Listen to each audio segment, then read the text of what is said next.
Assalamualaikum warahmatullahi wabarakatuh. Kami dari kelompok 3 akan menjelaskan mengenai materi perancangan dan pengembangan kurikulum topik 2 mengenai menentukan bukti penilaian. Kami dari kelompok 3 terdiri dari Dian Aditya Subagja sebagai ketua, saya sendiri Fadila Mutiara Sari sebagai editor dan moderator, Intan Syulusul Laila, Indri Damayanti, Intan Yulanda Putri, dan yang terakhir Evika Fajar Baiti. Jalan-jalan ke Jakarta, berkunjunglah ke kota tua. Ayo berhitung 1, 2, 3. Presentasi segera kita buka. Menentukan bukti penilaian. Tahap ini menjadi bukti bahwa peserta didik telah mencapai hasil yang diharapkan dan memenuhi standar sehingga guru tahu bahwa peserta didiknya sudah mencapai target pemahamannya. Beberapa metode yang bisa dilakukan yaitu yang pertama melalui asesmen diagnostik. Asesmen diagnostik terdapat dua bagian yaitu diagnostik non-kognitif dan kognitif. Asesmen diagnostik non-kognitif memiliki tujuan untuk memperoleh informasi terkait kondisi keluarga, gaya belajar, karakteristik, dan minat belajar peserta didik. Sedangkan asesmen diagnostik kognitif bertujuan untuk memberikan gambaran terkait kemampuan awal yang dimiliki oleh peserta didik dalam sebuah topik mata pelajaran.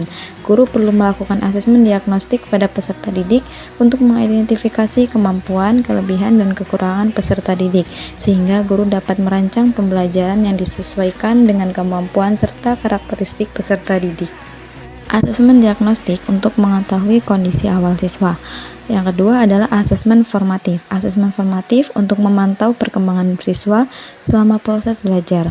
Dan yang terakhir ada asesmen sumatif untuk mengukur pencapaian siswa di akhir proses belajar.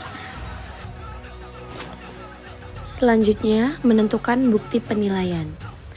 Guru menampilkan bukti terkait bukti atau hasil pemahaman yang ingin dicapai oleh siswa dengan menggunakan asesmen dan berbagai metode penilaian yang diberikan. Guru melakukan monitoring dalam mengamati perkembangan peserta didik sebaiknya menggunakan berbagai alat dan proses penilaian. Baik, selanjutnya adalah penilaian dan bukti penilaian.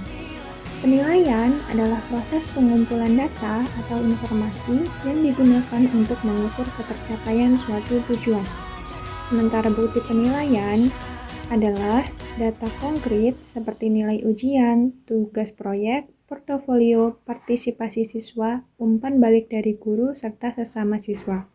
Fungsinya mencakup memberi gambaran prestasi siswa, menyediakan dasar umpan balik, dan mendukung pengambilan keputusan dalam konteks pengajaran dan pembelajaran.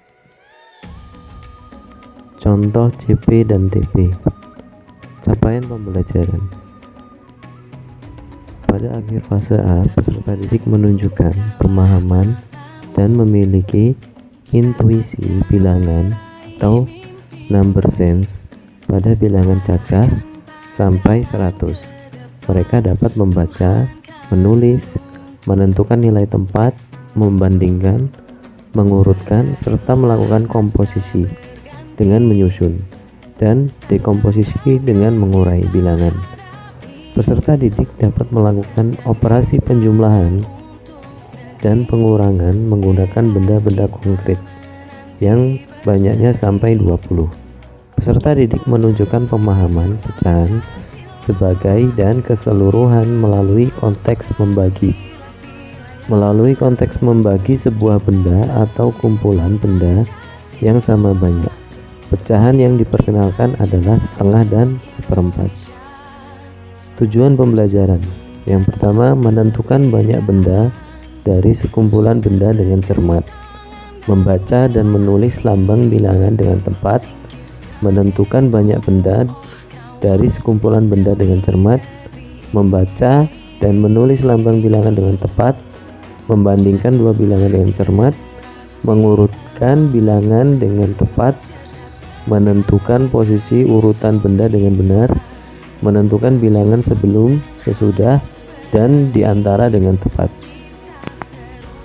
Lalu ada rubrik penilaian, yaitu memuat ada Kriteria penilaian, perlu bimbingan, perlu pengingatan, berusaha dengan baik, pemantapan, dan istimewa.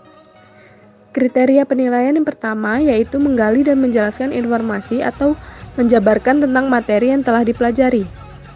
Jika peserta didik perlu bimbingan, berarti belum mampu dalam menyajikan informasi atau menyampaikan kembali bilangan 1-10. Jika peserta didik perlu pengingatan, berarti sadar dalam menyajikan informasi atau menyampaikan kembali bilangan 1-10. Jika peserta didik berusaha dengan baik, berarti berusaha dalam menyajikan informasi atau menyampaikan kembali bilangan 1-10. Jika peserta didik perlu pemantapan, berarti mampu dalam menyajikan informasi atau menyampaikan kembali bilangan 1-10. Jika peserta didik istimewa, berarti mandiri dan berani dalam menyajikan informasi atau menyampaikan kembali bilangan 1-10. Kriteria penilaian yang kedua yaitu bekerja sama dalam kelompok diskusi.